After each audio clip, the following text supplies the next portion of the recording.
This is what I mean about fabrication, being clean. Now, with the TIG welder, it'd be easy to get this clean, but with a MIG, what you want to do is turn the heat up way more than you need it and do a series of spot welds. Fabrication is all about being clean. Just to point out another little detail that fabricators fuck up with is they don't think it's an issue, okay? But it's a real issue if you want work, okay? I just took this fitting in here because I welded this in nice. You can see it's a nice clean flush weld, okay? So now I'm going to weld this one in.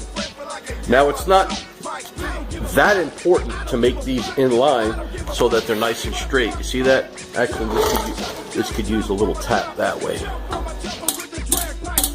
The point I'm trying to make is that little details like this, when you do fabrication, guys are going to judge you on that type stuff.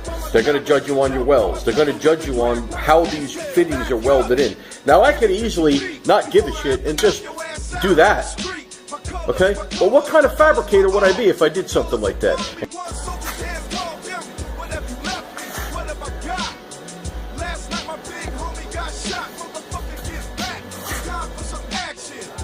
A couple of people asked for the bottom piece. There's the bottom piece.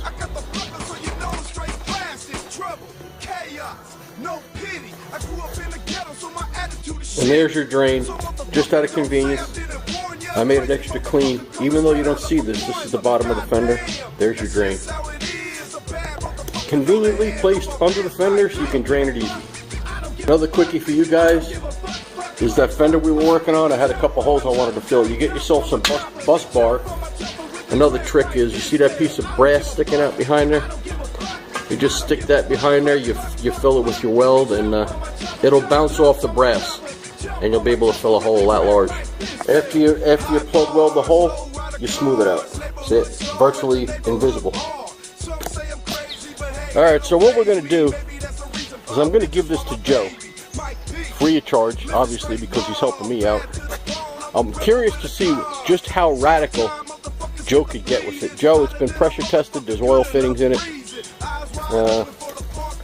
We have our, down on the bottom left, we have our supply, and then the two up top are the vent and the return, which anybody knows anything about Harley, you want the returning oil to be at the coolest part of the tank. So the outer would be the return, and then you have your vent hose, and then down the bottom I added a little cool drain so you could drain your oil. You just run a hose to it, and that's it.